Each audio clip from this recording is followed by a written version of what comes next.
Hey, good afternoon, good morning, going into afternoon. I'm so excited to be with you all. And before we throw the slides up and jump into it, um, I just want to say that, we will make this, try and make it as engaging as we can online. And that means that we can all jump in whenever. If you have a question, put it in the chat or unmute or raise your hand or flag me down on your video. We take all forms of interaction. If you are driving, please be careful. A couple of other things. If you took the assessment, that's awesome. You may want to have those results on hand. If you haven't taken the assessment, it's okay. You can still take this and look at your results afterwards. It's fine. And so one thing that we said with this course or with this workshop is that you would get a free assessment, and then anybody who attends today can also sign up for a free coaching session, what we call a discovery call. So that's absolutely complimentary. Just remind me to give you my contact information at the end. Okay. So without further ado, let me throw my slides up here. And you can just give me a thumbs up if that's showing up correctly. Okay. All right. So today we're talking about strengths-based leadership. I will say that I've been a coach for several years now, specifically a Gallup-certified coach. And so one of my things with coaching is we look more at performance excellence. So it's on getting things done that you need to get done. But there's also an element of leadership coaching as well. Leadership, as you may or may not know, is its own skill set. And that's one of the things that we'll talk about, is that regardless of what your technical expertise, there is a science to leadership, and there's definitely an art to leadership that anyone on this call is capable of. And so we will get to that. Our time together, we're going to talk about what is a strength. All right, we'll spend a little bit of time there and really getting kind of just clarity on what we mean by strengths based. How do we develop our strengths, and then how do we lead with our strengths? So to start us off, this whole concept of strengths and bringing our strengths to work and using our strengths, right? Has anybody ever done a SWOT analysis for their organization or for their department, right? So the very first part of a SWOT analysis is strengths. So one of the very first things you look at is, where is your organization or your team strong? What are some competencies that really are giving you a competitive advantage? And when we talk about strengths, with our own strengths, it's very important that we start with strengths, because it's so tempting to go straight to our weaknesses. It's so tempting to go straight to comparison and look at, like, oh well, that's what they did, that's what this other person is really good at chatting people up, or this person's a great writer. We start doing those kinds of comparisons. But what we really want to start with is our own strengths.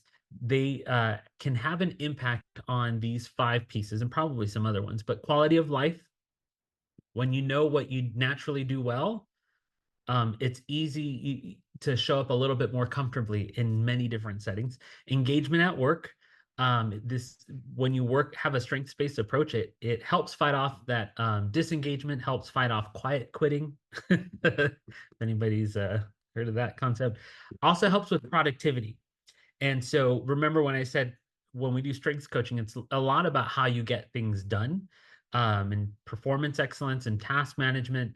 So productivity, when you're operating from a strengths perspective, your productivity goes way up. Creativity, there's more moments of creativity because you know what to expect from your own ways of thinking, and you know how to understand and leverage other people's strengths to have more creative solutions. And then finally, leadership potential. Having a strengths-based approach can definitely impact your leadership potential, because one of the things that we know about leadership is that there's no leadership profile that is necessarily the best, right?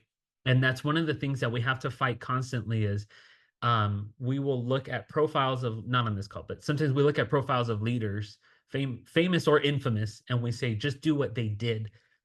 And that's not necessarily the best approach.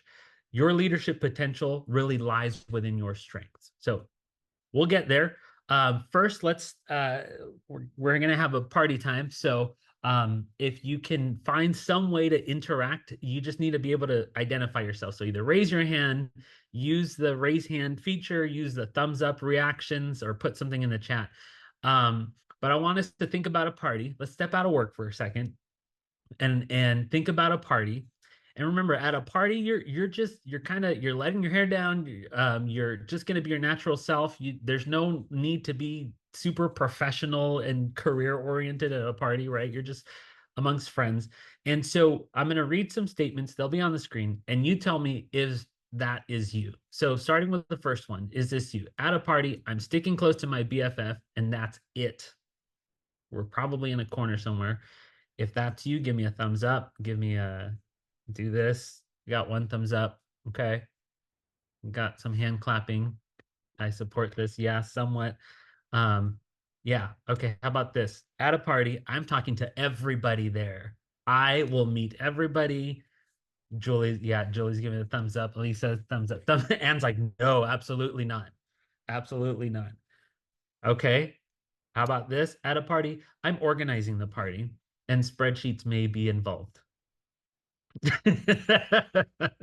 Wow, go figure.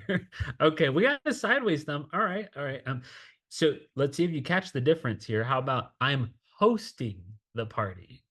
So I may not be ordering the food, but you better believe I'm walking around and making sure all the guests feel good and welcome to my party. Yeah, okay.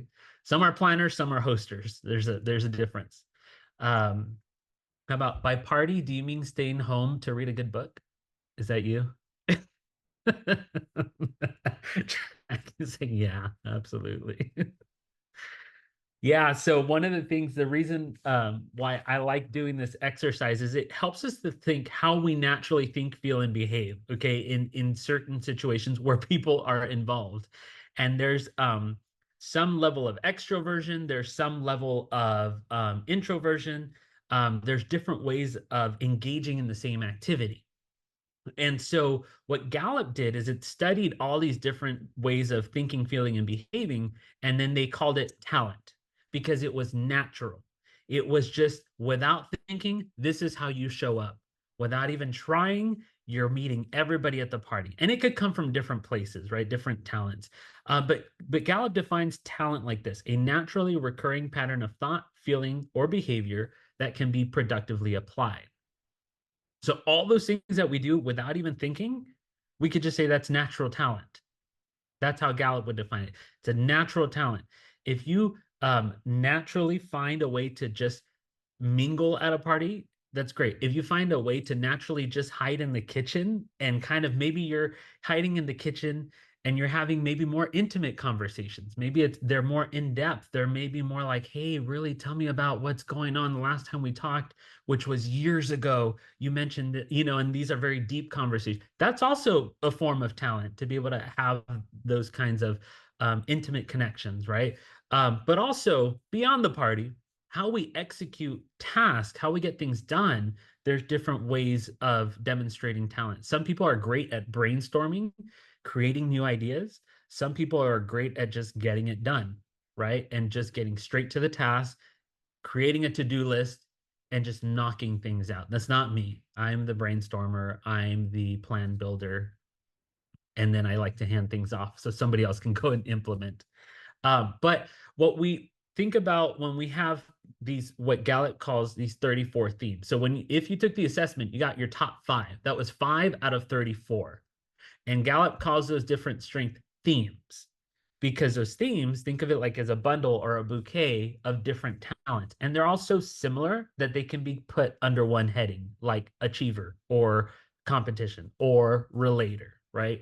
And so I want to kind of to paint a picture, um, just to help us understand really that difference, I think would be helpful.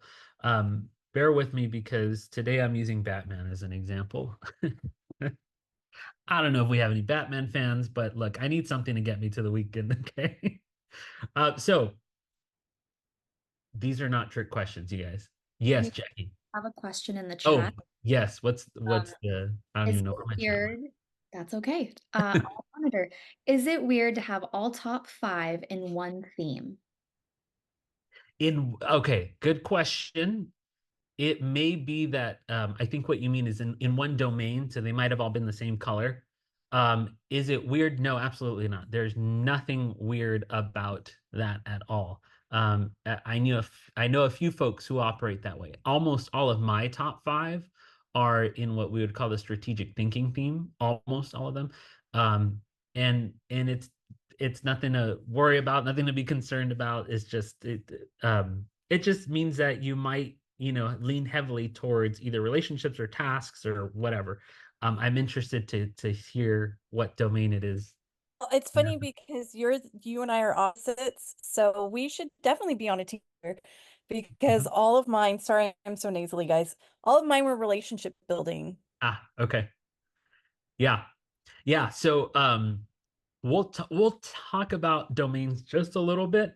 That's a whole other presentation in itself.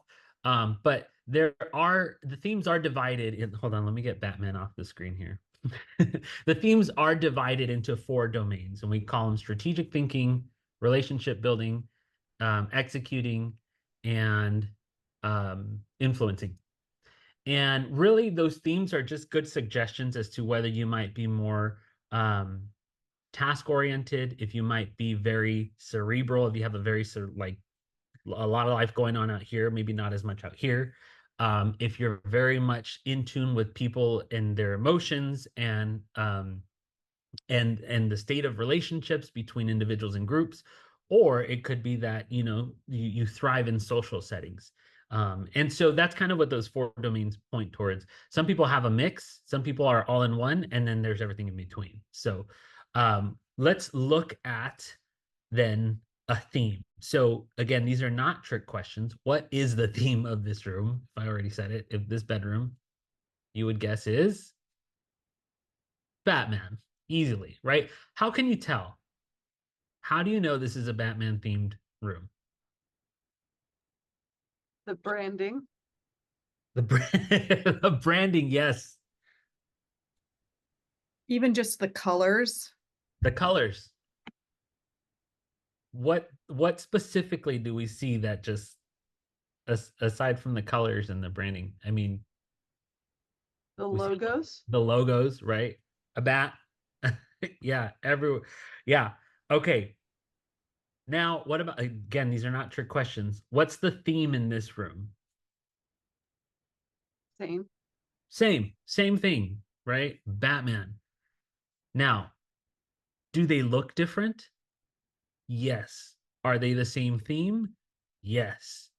And that's kind of how it works with our talent themes, is that like the most commonly seen theme is achiever. So if anybody have achiever, raise your hand. Very common. But it can look different between two different people, right? My boss and I, we both share the theme of analytical, and it comes off very different, but you can tell that you're talking to two people who are very analytical, because we will critique and scrutinize and really dig into the details to find what is the truth of a state. That's just how we operate. But it has, I think, sometimes it can have a sharper edge, sometimes not so sharp, right? In terms of, like, I like to deliver my analytical with sarcasm. It could be coded in sarcasm. Not always the most productive thing. But when we're looking at themes, we don't want to look at them as an end. Like, that's it. Oh, you're an achiever. That means this. No, it should be the beginning to a conversation. If you have something like achiever, it should say, like, oh, so tell me, what flavor of achiever? Do you have a to-do list? Is it digital? Is it on a paper? Is it in your head? you know, it should be the beginning to a conversation. And so we never want to assume someone's strengths. And once we have their list of top five strengths, we don't want to necessarily just turn it into a label. It should be a conversation starter. So now we go from talent to strength. So a strength then is the ability to consistently provide a near perfect performance in a specific task. So where, remember, we're talking about a party and how we just show up however we are, right? And we do things naturally. The difference between talent and strength is that strength, there's a lot of intention behind how we apply those talents, and it's consistent, and it gives us a near perfect performance, meaning this is what I need to do. This is how I intend to do it using my strengths. I did it and it came out exactly, it landed the way I needed it to land. That's when we start turning it into strengths. And it requires high level of self-awareness, a lot of intention and application, and we'll talk about that in a second. But just to kind of um, draw that picture of, or complete the picture of talent versus strength, telling you guys, I promise this is the last Batman slide. If you're not a Batman fan, sorry. But this kind of helps us to get a picture of talent and strength, the difference. Um, Let me say first, it's not necessarily thank you. Thank you. Yeah, he says keep the Batman coming. It's not about age. I will say that it's not an age thing that, older people have more strengths and younger people have more talent. Not necessarily. The difference between talent and strength is the amount of investment in your talents, which means coaching, uh, journaling, conversations with the mentor, actually planning out according to your strengths. And so that's the magic formula. With that Gallup will say is their magic formula is talent times investment equals strength. You take what you have, you take what you naturally are built with, you take what is just already there, that potential that's inside, you take that, you invest in it, and then you turn it into a strength, right? So, like, anybody here have learner as one of their top strengths? Yeah. Okay. So that's my number one strength. And on a good day, it's great. On a bad day, yikes. So learner is that one strength that will have me, like, I'll go online to be like, oh, I wonder what this is about. Let me go learn about it. It's a curiosity. It's the eternal student, right? And so I go online and then I'm reading and then I see a link. I'm like, oh, okay, that looks like it has more information. Click. And now there's 2 tabs open. And then there's 3, and then there's 10, and then I've lost like 2 hours because there was, like, a YouTube video I needed to watch, an article I needed to read, an interview I needed to look at. It's nonstop. And so I can invest in my learner by saying, like, okay, I'm gonna put my learner on a timer. So I know, like, I need to jump back on task, right? I need to get back and actually execute. But at least I'm honoring that natural talent that's there. And so investment comes in many different ways. I always think, as a coach, I'm biased, but one of the best ways to invest in your strengths is through coaching, is through having those conversations about what do these talents mean? What do they look like? How do other people receive them? That's huge for leadership. And how can I productively apply them? Okay. So let's do a quick exercise. Either type this or write this with a pen if you have a pen handy. It says on the screen, it says school PR is the best job ever with an exclamation point. Now, before you start typing, though, hold on. Before you start typing or writing, this is what I want you to do. I want you to just, if you're typing, type as you normally would. If you're writing, write with your dominant hand. Okay. Make sure you're, I know it feels weird to tell you that, but it's important for later. So I'm going to count down from 3, and I'm going to I'm going to count down from 3, and then if you're typing it, put it in the chat so we see who wins. 3 times, you guys write this 3 times or type it 3 times. 3, 2, 1, go. As soon as you're done, let me know, or hit enter so that it's in the chat.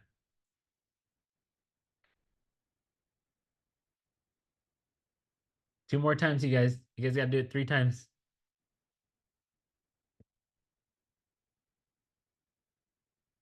All right, I have a winner. Unless you did oh, okay. All right.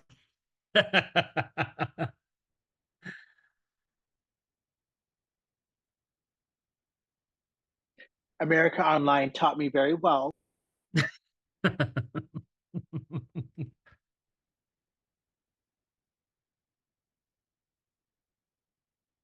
I'm curious as if we were copying and pasting on some of Okay, all right, time's up. Time's up. Okay, here's what we're gonna do. Now I want you to do the same thing 3 times, Write it 3 times. If you're typing, I want you to do it with your pinky. You can only use your pinky. If you're writing, use your non-dominant hand. 3, 2, 1, go. Let's see who wins. Just your pinky or your non-dominant hand.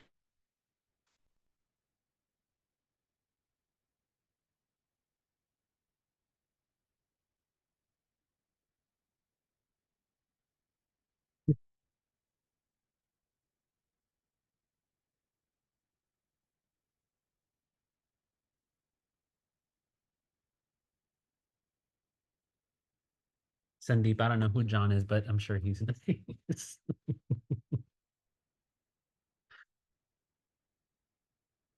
Jackie, that's pretty impressive. That is pretty impressive.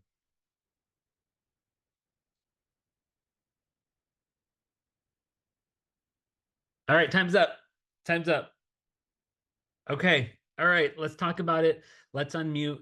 Tell me, what was it like the first time when you just typed as you know how, or you're using your your dominant hand? What was that like? Tell me.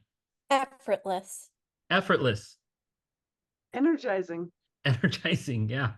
Natural. Easy, natural. Could have Yeah. done it with my eyes closed. Yeah. Could have done it with my eyes closed. All right. What about when you did it either just typing with your pinky or using your non-dominant hand? What was that experience like? I used my non-dominant More hand thinking. and Uh-huh. I ran at a time.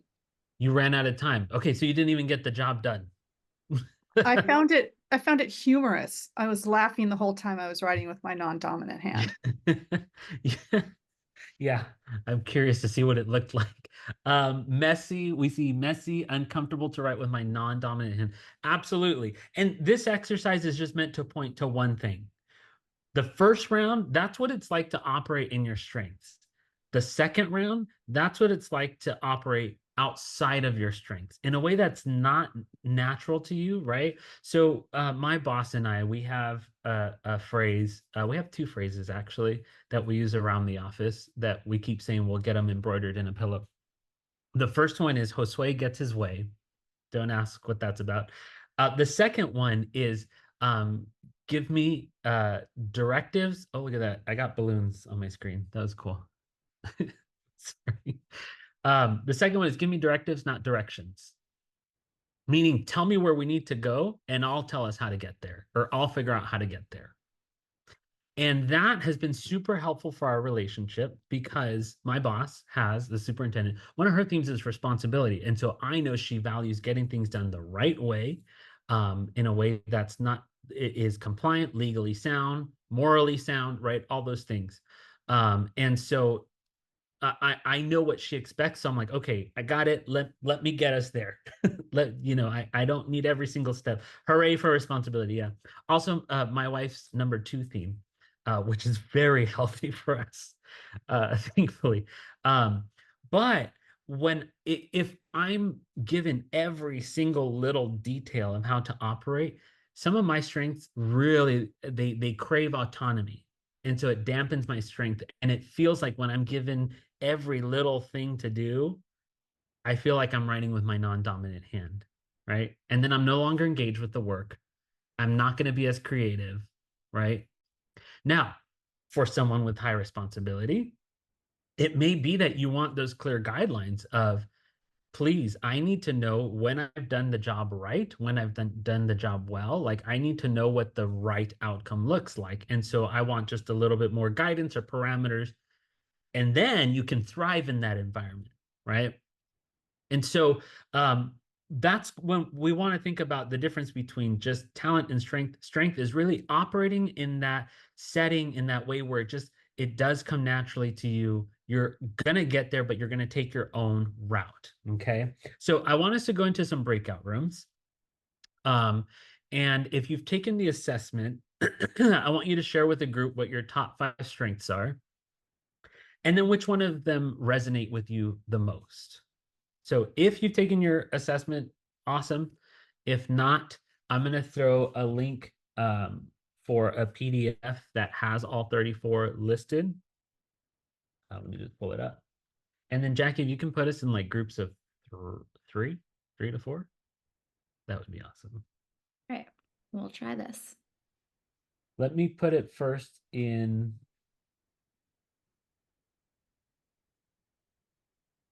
Let me just throw this in the chat real quick. So if you don't have your report readily available, the themes are all listed there. You might find one that you're like, oh, I think that's me. But if you have them, that's even better. Let's go for 7 minutes. Is that okay? So what are your top 5 themes and which ones resonate with you the most?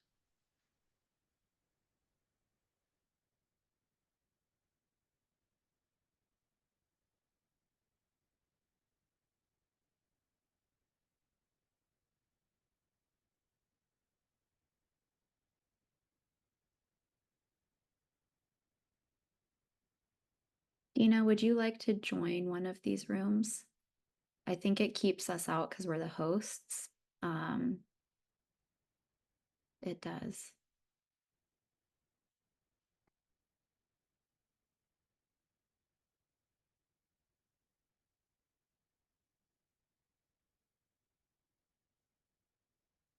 One moment. I can't hear you.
All right. As folks are coming back, I forgot to ask earlier, but I want to make sure that everybody got email from Gallup that had the assessment code or the link to take the assessment.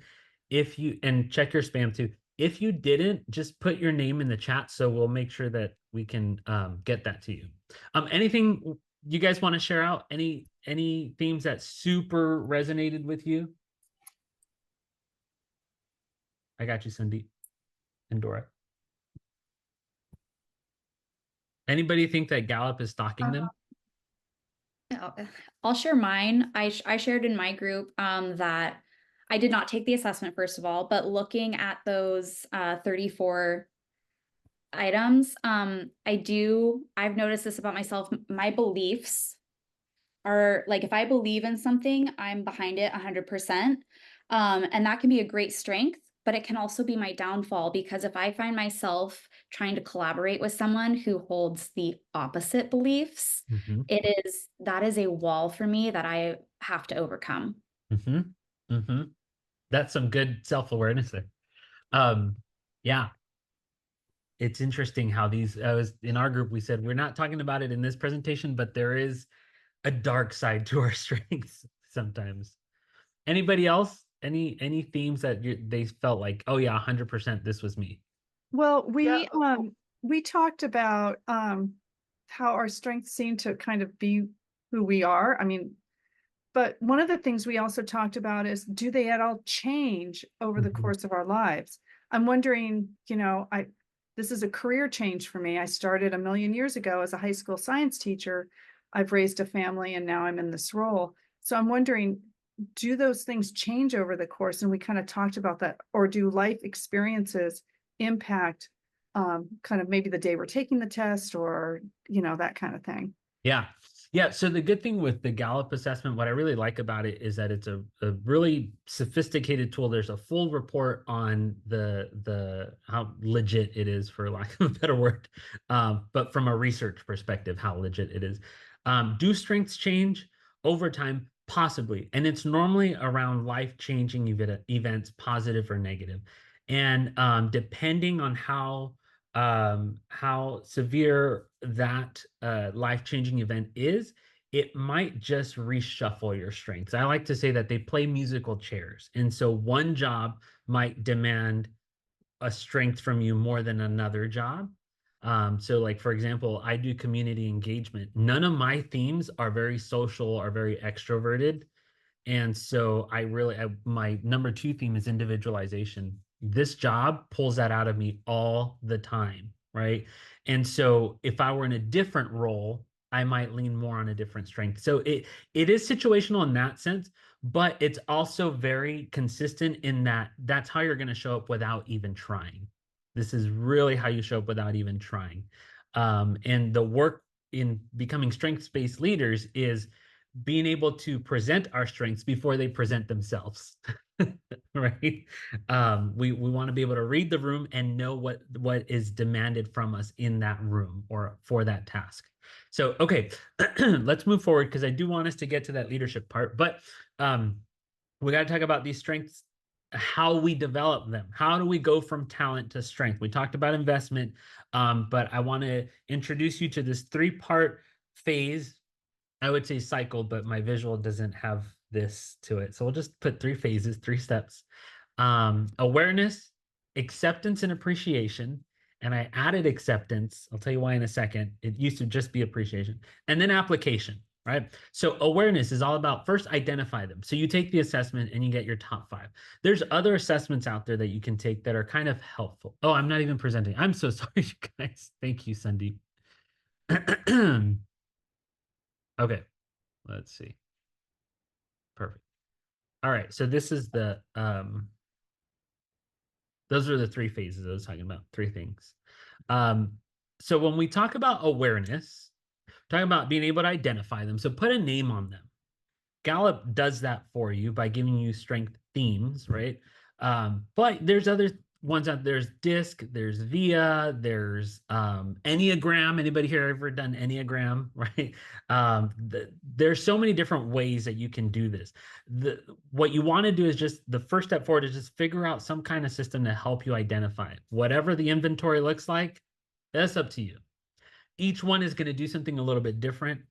The CliftonStrengths by Gallup is really more task oriented, as to where Enneagram might be more like inner child oriented or something. So, but identify them, share them with a friend, and figure out like, hey, this is what I always tell folks in coaching sessions. One of the first homework assignments right out the gates is give your report to a friend, to someone you trust, and say, hey, look through this and tell me what you think. Is it me? Is it not? Because it's always interesting to see what parts of ourselves we're not even aware of that are having an impact on others. That's super key for leadership, right? And then listen for your strengths' unique voices.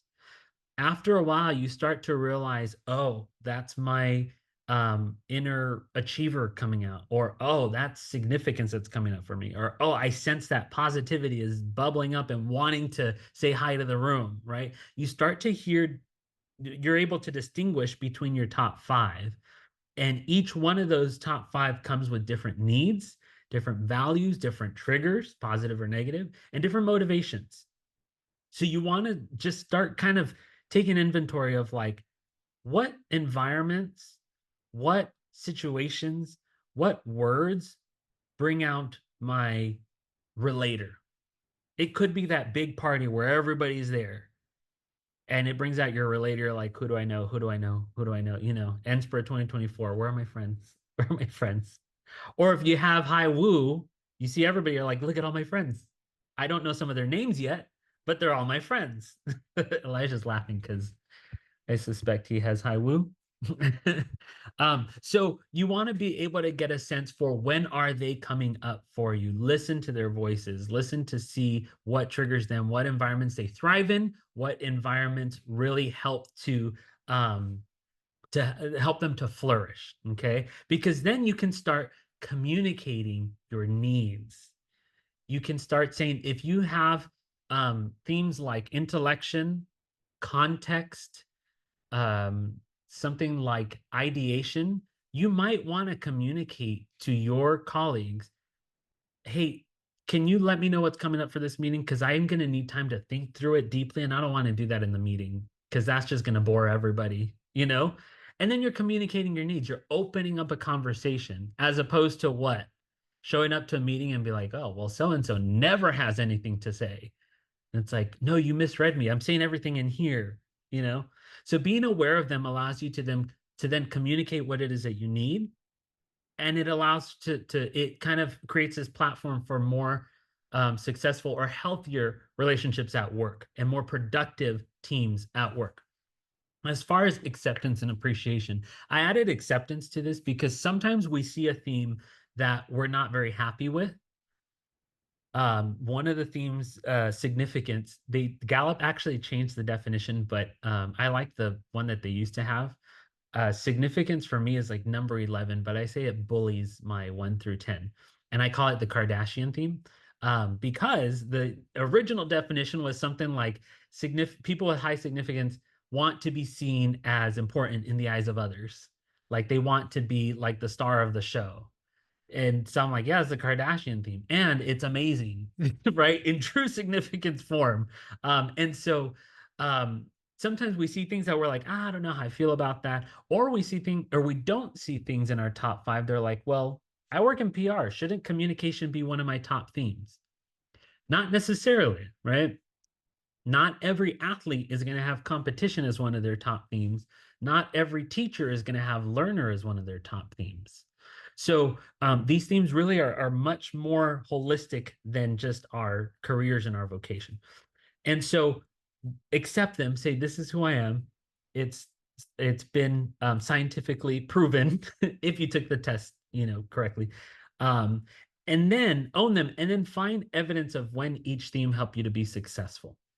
And by success, I'm not saying like a successful campaign. It could be that, but it could also be like it helped you to build a very healthy relationship with, your siblings or your parents or your partner. Maybe it helped you be successful in getting you through school. It helped you to be successful in networking. Different ways of success, but how did your themes help you to get there?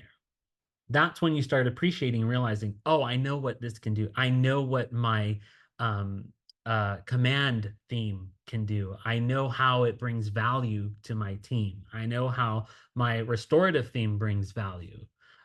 So that's step 2. Step 3 is application. So, of course, again, I'm biased. Work with a coach. A coach will help you develop a plan, right? What do you need to do? Okay, what strengths are you going to apply? If you need to write out a strategic plan, yeah, tap into that strategic, tap into that intellection. But when it comes to writing, tap into that achiever, tap into that responsibility, tap, what themes are going to help you to think, what themes are going to help you to execute. If it comes to, let's say you are creating an enrollment campaign and you're starting from scratch and you're like, okay, I got 1 day to brainstorm, and you have something like high relator. Okay, schedule some time with your trusted friends, your trusted partners to brainstorm, because you do well in those close relationships. Or if you have high woo, high positivity, harmony, just, put an all call out there on the listserv and say, hey, who wants to jump on a Zoom for 10 minutes and just brainstorm some enrollment stuff, and then come one, come all, right? You can start applying your themes in that way, in a way that honors them, in a way that really values what they bring to the table. And then, of course, in true PR form, evaluate and adjust. So I have this meeting. We had a leadership council meeting, and I needed to show up with responsibility to make sure we're on track with what we said we were going to do. So I'm going to show up with responsibility. That's what I'm going to lead with. After the meeting, evaluate. Did it work? Is that what the team needed at that time? Did they need you to bring down the hammer on here's what we said our commitments were? Or was the team a little shaken because of some controversial issue that's going on and they could have used more of your positivity or your relator, right? So you go back and evaluate. This is what I intended. How did it land? Because the best leaders know how to align intention with delivery with impact. Say that one more time. Best leaders know how to align their intention with delivery and with impact. All right. So you go back, evaluate, and adjust. Okay. So now we jump into the leadership portion of it. But right now, let me just pause for a second and let's open it up. Thoughts, questions, ideas, what's going on? Where are we? What are we thinking? Any clarification needed?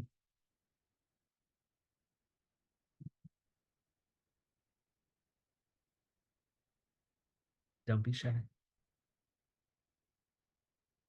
Or if I missed anything in the chat.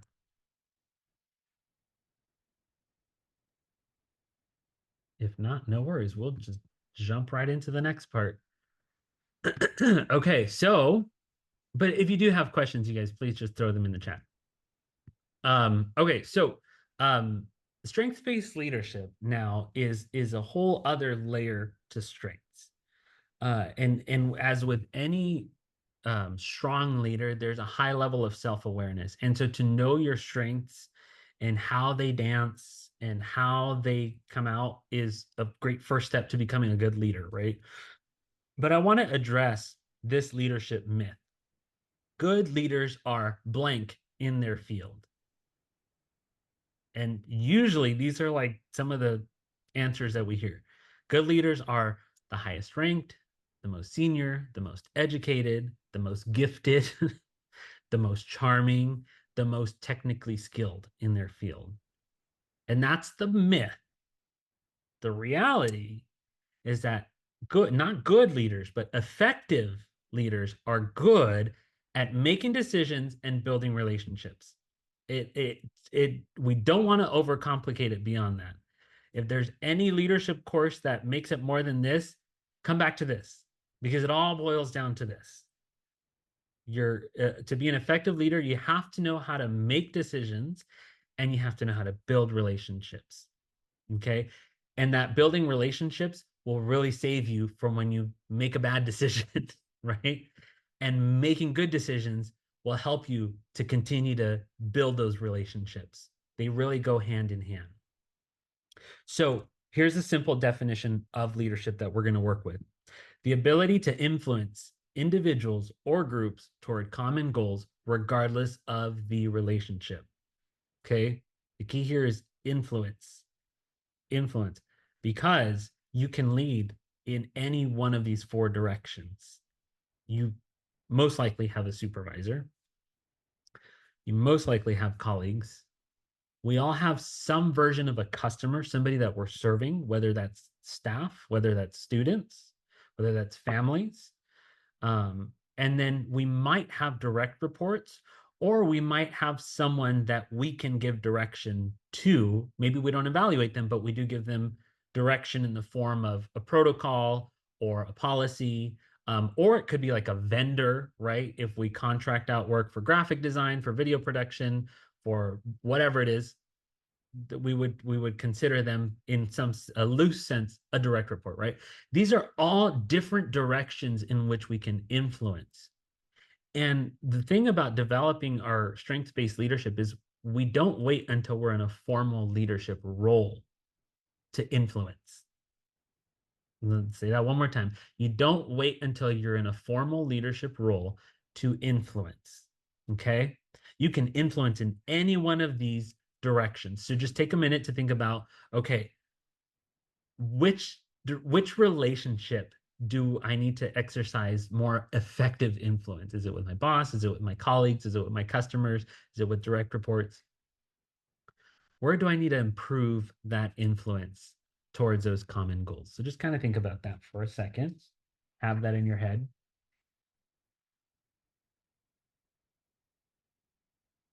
And as I think most of us here are PR folks, what are some of the challenges in influencing? So here's 3. Sometimes we get in our own way with technical jargon, right? We're talking about click-through rates and engagement rates and, all kinds of terms that only, school PR folks know. And sometimes that gets in our way. Sometimes others use jargon that we're not familiar with. That also gets in the way, right? Sometimes there's a shallow understanding of the role of the work.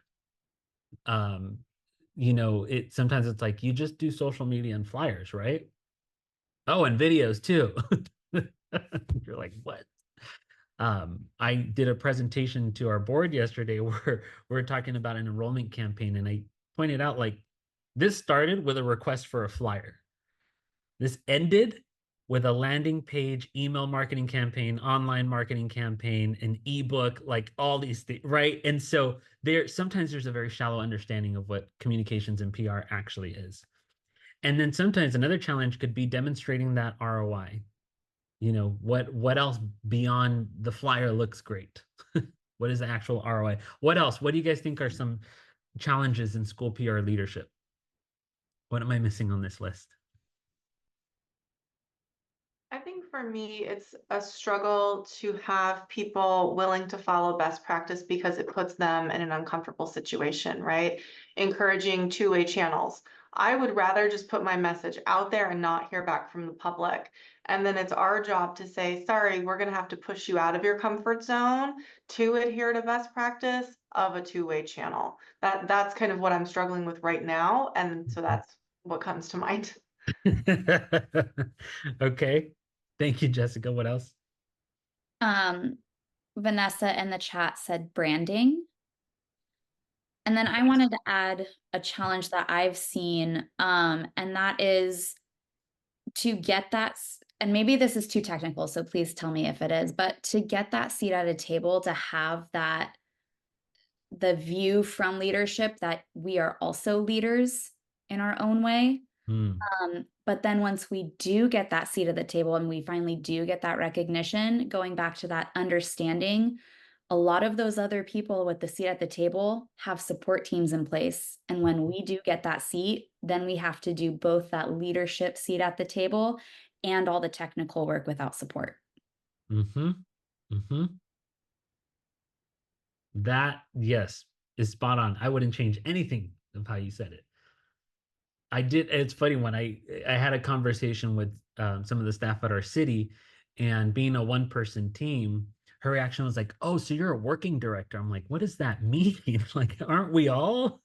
But then I realized, yeah, there's some that just, have a lot more capacity for delegating.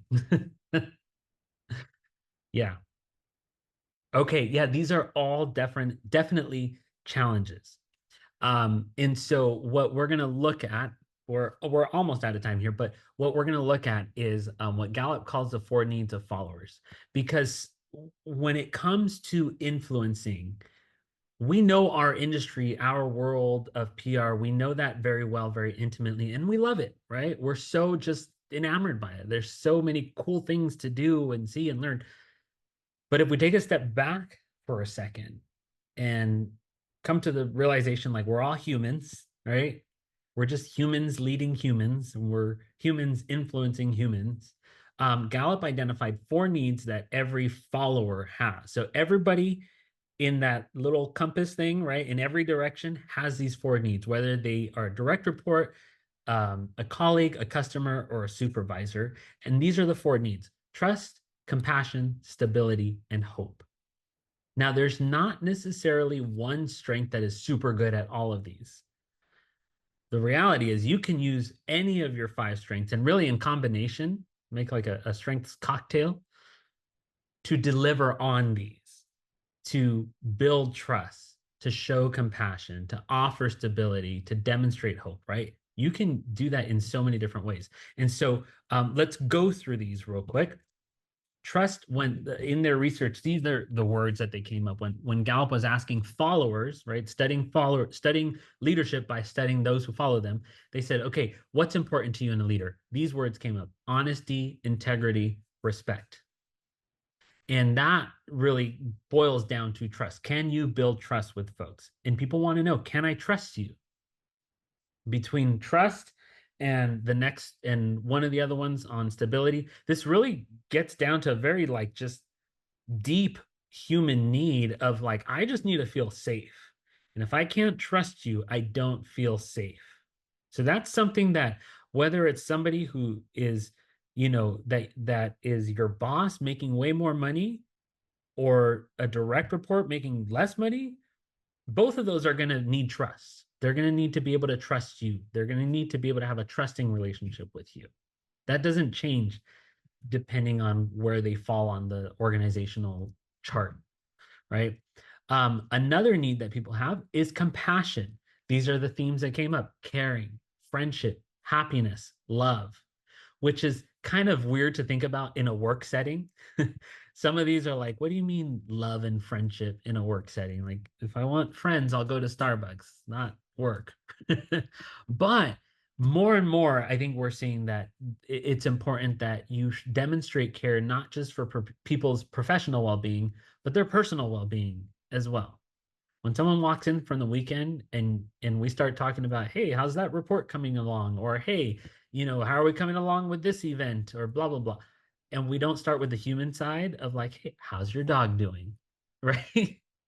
We're cutting ourselves short. We're cutting our leadership short.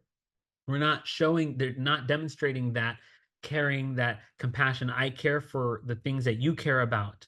And when you hurt, I hurt, right? And when you're happy, I'm happy. That level of compassion is something that everybody needs, again, regardless of where they are on the organizational chart. Stability. Now, this one is huge, and especially with the pandemic, leaders were challenged very much so with stability, because it's something that wasn't readily available, right? It's like, we don't know when we're going back to work. We don't know when the pandemic's going to end. We don't know what this means for business. There's a lot of we don't knows. But the idea of security, certainty, predictability, support, these things are what people need from us as leaders. And then finally, hope. Hope is something that people need from their leaders. If there is no end in sight, if there's no clear like light at the end of the tunnel, that's when we start to see things like burnout, right? Because burnout, it's a lasting sense of stress. So hope is really about direction. Think about what we do in crisis communications. what we do with like some standard templates is you kind of have to build in hope right at the end. Like, we don't know yet. We don't know what's going on yet. We can't give you information, but we're hopeful that we'll have a speedy resolution. We're hopeful that law enforcement is capable of addressing the situation. We're hopeful that the fires will be put out, right? And that is just such a basic need that followers have, is the sense of hope, direction, faith, guidance. And so as leaders, it's very important that we look at all four of these. Let me go back to all four of them. Trust, compassion, stability, hope, and start thinking through, how do my strengths then help me with these four needs of followers? How do I deliver on these based on my strengths? Think about that for a second. How do I deliver? And then we're going to go into those same breakout rooms if possible. How do I deliver on these based on my strengths? Because the last thing you want to do is fake any one of these. The moment you start faking any of these, you have just surrendered your leadership. You've surrendered your ability to influence. The moment you start doing pretend trust, right? There's this weird phrase out there. I don't know the full origin story of it, but what is like trust but verify or something like that, right? Which is like, don't tell me you believe me and then double check my work. Like, that's a little, I don't know. You can't fake any of these. And so how can you deliver on these in a way that's natural to you? In a way, how do your talents lend themselves to hope? I'll give you some ideas. Trust. For folks who have something like high relator, you know how to keep a secret, right? Like, you share something that's very deep and personal, it's going to stay between you and me. Okay. Compassion. If you have something like empathy is maybe one of your top strengths, or developer, your ability to see and understand others' experience allows you to engage with them in a way that says, that sucks. Instead of saying, well, that's too bad, save your tears for your pillow. We have to get this done anyway, right? Compassion. If you have empathy or developer, it might lend itself to that connectedness, being able to say, like, again, when you hurt, I hurt. Stability. If you have something like context or something like responsibility that says, we have been through this before and we will get through this. It's a mix of stability and hope, or being able to say, like, we will not. So Jackie, you mentioned having belief, and that's kind of like an anchor for you that can instill stability for folks, right? This is what we committed to. These are the values that we stand by. And you can count on me to show up tomorrow with those same values. I'm not going to suddenly throw them out the window. That offers stability to people. And then finally, hope, to be able to say, we will get through this, whatever it is, good or bad. Like, hey, we are knocking out this campaign. It's going to win. It's going to hit its targets, and it's going to win a gold medallion award. That's offering hope. And maybe that comes from your woo, your communication, your positivity of just energizing a group. It might come from a place of connectedness where you're just like telling everybody, like, hey, everybody, we're in this together. Let me show you how you're connected to this work and how we're all going to win together, right? You might have high competition that says, like, oh my gosh, you guys can't wait till you see the trophy. Any one of those things can offer hope. So let's jump into breakout rooms. And in those rooms, you're going to talk about which of the four needs energize you. And if anybody can throw them in the chat, that would be helpful. Trust, compassion, stability, hope. Which of the four needs energize you? Which of the four needs challenge you? Which of the four needs energize you? Which of the four needs challenge you? Throw them in the chat, then we'll go into breakout rooms. Let's do a quick 4-minute share out. What do we talk about? Which of the four needs energize you? Which challenge you? I can share what I talked about with the group. Go for it. For energizing me, I was telling them, like, I've been in like communications and education for like over 10 years now. I've only worked at 3 different organizations. With the first 2 that I worked at, I feel like I've experienced what it's like to work without like so much of the compassion or the stability. I had 7 superintendents in 7 years at my first district. So Wow. stability not really there. And then also without like hope really on the team. So for me, I feel like the foundation for everything is really trust. And so that's what energizes me the most about leadership. And as long as like there's that mutual respect, you know, your leaders have integrity and they're honest. I feel like you can build from there to kind of fill in the gaps. Yeah. Regarding hope, like positivity is in my top 5. So like Nice. I feel like I bring like positive energy. I don't know if my team feels the same as on the call, but so like I feel like I can bring hope wherever I'm at, no matter the instance. But it's like those other 3, like you have to kind of create those. But without trust, I don't feel like you can have like create that ability for compassion or even have really like stability necessarily. Yeah. But yeah, and then It, for it- challenging, I feel like that's also that can be a challenge too. It's like how do you gain that trust and create that trust in leadership? So Mhm. My inner learner in context will recommend a book always. So there's one called The Speed of Trust, and that's super helpful, I think, with this specific aspect. But they are all definitely interconnected. And sometimes our experiences professionally and personally can shape, just how tough some of these might be for sure, and how much of a challenge some of these might be for sure. Yeah, with somebody else. Thank you for sharing, Veronica.